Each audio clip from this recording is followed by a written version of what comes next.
Où était Jésus pendant la rébellion de Lucifer? Dans Luc 10, 18, Jésus dit à ses disciples « Je voyais Satan tomber du ciel comme un éclair ». Ces mots indiquent que Jésus a tout vu, depuis la rébellion jusqu'à la chute terrible de Lucifer du ciel. Aujourd'hui, nous allons explorer ce thème intrigant et profond, la rébellion de Lucifer et le rôle de Jésus pendant cet événement céleste. Nous allons comprendre ce que la Bible nous révèle sur ce moment critique dans l'histoire de l'univers. Alors, préparez-vous pour un voyage spirituel et éclairant. L'ascension et la chute de Lucifer.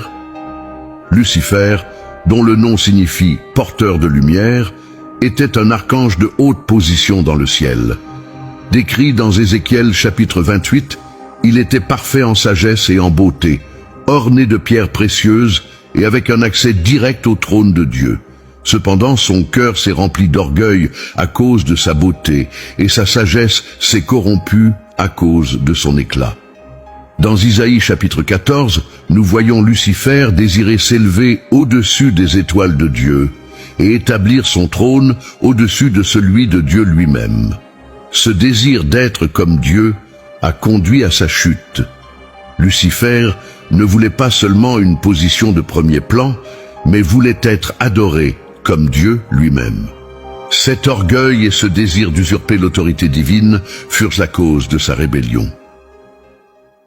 La guerre dans le ciel. La rébellion de Lucifer culmina en une bataille épique dans le ciel. Dans Apocalypse 12, nous lisons au sujet d'une guerre céleste où Michel et ses anges combattirent contre le dragon et ses anges. Ce n'était pas une petite bataille, ce fut un affrontement cosmique entre les forces du bien et du mal. Michel, l'un des principaux princes célestes, conduisit les forces de Dieu contre la rébellion de Lucifer. La défaite et l'expulsion.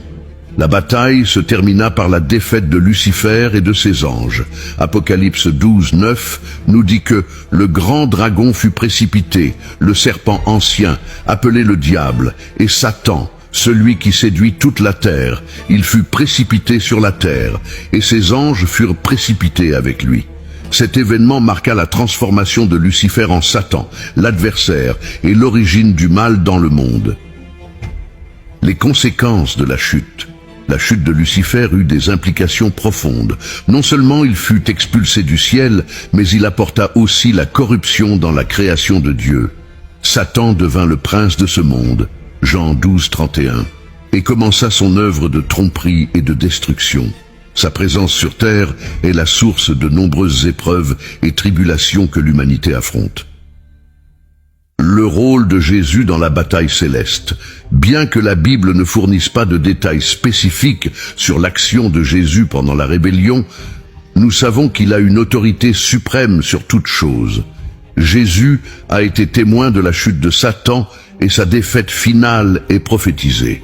Dans Luc 10, 18, Jésus dit « Je voyais Satan tomber du ciel comme un éclair ». Et dans Apocalypse 20, 10, nous voyons le destin final de Satan dans le lac de feu. Où était Jésus pendant la rébellion de Lucifer? Explorons les Écritures pour comprendre le rôle de Jésus dans cet événement céleste. La nature de Jésus. Il est crucial de comprendre qui est Jésus. Dans le chapitre 1 de Jean, la Bible nous révèle que « Au commencement était la parole, et la parole était avec Dieu, et la parole était Dieu. Elle était au commencement avec Dieu. Toutes choses ont été faites par elle, et rien de ce qui a été fait n'a été fait sans elle. » Jésus est donc la parole de Dieu, coéternelle avec le Père et le Saint-Esprit. La création par Jésus. Dans Colossiens 1, versets 16 et 17, nous lisons que « Car en lui ont été créées toutes les choses qui sont dans les cieux et sur la terre, les visibles et les invisibles, trône, dignité, domination, autorité. Tout a été créé par lui et pour lui. Il est avant toute chose, et toutes choses subsistent en lui. » Cela nous montre que Jésus non seulement a participé à la création de tout, y compris les anges, mais qu'il soutient aussi toute la création par son pouvoir. La conscience de Jésus des événements célestes. Comme partie de la Trinité, Jésus était pleinement conscient des événements célestes. La Bible ne donne pas de détails spécifiques sur les actions de Jésus pendant la rébellion de Lucifer, mais elle nous donne des indices importants sur sa présence et son autorité. Comme nous l'avons déjà lu dans Luc 10, 18, Jésus a affirmé avoir vu Satan tomber du ciel comme un éclair. Cette déclaration puissante indique que Jésus a directement été témoin de la chute de Lucifer, montrant sa présence active et sa vigilance pendant ces événements. L'autorité de Jésus. Jésus est présenté dans les Écritures comme ayant une autorité suprême sur toute chose.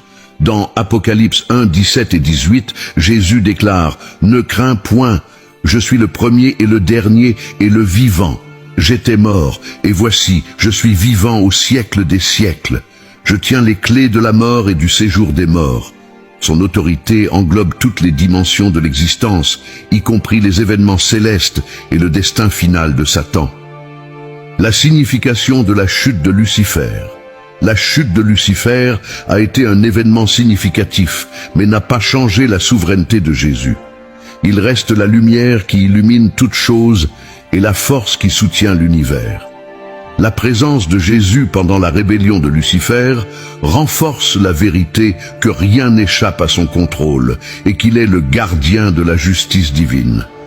La question de savoir où était Jésus pendant la rébellion de Lucifer nous conduit à une compréhension plus profonde de sa présence éternelle, de son autorité et de son pouvoir. Jésus, la parole de Dieu, était là depuis le commencement, témoignant et participant à tous les événements célestes avec pleine autorité. Puissions-nous nous fortifier dans la foi, sachant que Jésus est le même hier, aujourd'hui et éternellement. Comprenons comment l'amour, la justice et l'autorité de Jésus se sont manifestés lors de cet événement céleste. Préparez-vous pour un voyage éclairant à travers la parole de Dieu.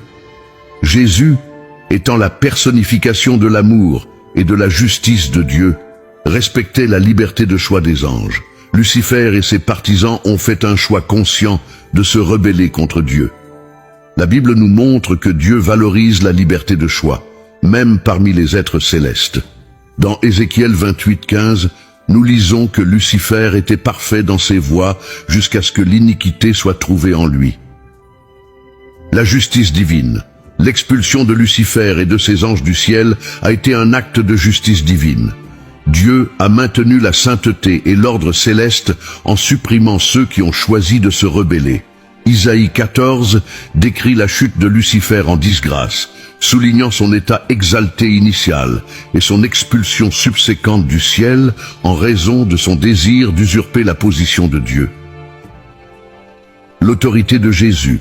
Jésus a l'autorité finale sur le destin de Satan et de ses anges. Dans Matthieu 25, 41, Jésus parle du feu éternel préparé pour le diable et ses anges, indiquant qu'il y a un jugement final réservé pour eux. Cette autorité réaffirme que Jésus est le juge suprême et que la justice divine sera accomplie en temps voulu. La présence de Jésus lors de la rébellion. Jésus, connu comme la parole, était présent lors de la rébellion de Lucifer. Jean 1 nous rappelle qu'il était au commencement avec Dieu. Toutes choses ont été faites par elle, et rien de ce qui a été fait n'a été fait sans elle. En tant que partie de la Trinité, Jésus a joué un rôle actif dans la création et dans le maintien de l'ordre divin pendant la rébellion. Le rôle de Jésus lors de la rébellion de Lucifer est un témoignage de son amour, de sa justice et de son autorité. Il a respecté la liberté de choix des anges, assuré que la justice divine soit accomplie et maintient l'autorité finale sur toute chose. Que nous puissions nous fortifier dans la foi, sachant que Jésus est le juge suprême et que sa justice prévaudra. La plénitude de Jésus, révéler sa divinité et son autorité. Maintenant, continuons à explorer les Écritures pour comprendre qui est vraiment Jésus et comment cette vérité peut transformer nos vies. La plénitude de la divinité en Jésus. Dans sa lettre aux Colossiens, l'apôtre Paul fait une affirmation puissante au sujet de Jésus. Dans Colossiens 2, 9, il dit « Car en lui habite corporellement toute la plénitude de la divinité. » Cela signifie que Jésus n'était pas seulement un prophète ou un homme extraordinaire, mais qu'il est pleinement Dieu en forme humaine. Cette vérité est fondamentale pour notre foi et notre compréhension de l'identité de Jésus. Jésus, le Fils du Dieu vivant. Quand Jésus demanda à ses disciples qui ils pensaient qu'il était, Pierre répondit avec une révélation divine. Dans Matthieu 16:16, Pierre dit « Tu es le Christ, le Fils du Dieu vivant ». Cette déclaration reconnaît Jésus comme le Messie promis et confirme sa divinité. Ce n'est pas seulement une identification, mais une confession de foi qui change tout. L'éternité de Jésus. La Bible nous montre que Jésus n'a pas commencé à exister lorsqu'il est né de Marie. Depuis le commencement, toutes choses ont été faites par lui, et rien de ce qui a été fait n'a été fait sans lui. Jésus est éternel, sans commencement ni fin, coéternel avec le Père et le Saint-Esprit. Comprendre qui est vraiment Jésus doit nous amener à une réponse de dévouement total. Nous devons ouvrir nos yeux spirituels à cette vérité et lui remettre complètement nos vies et nos chemins. Dans Hébreux 13:5, nous avons la promesse « Je ne te laisserai jamais, je ne t'abandonnerai jamais ».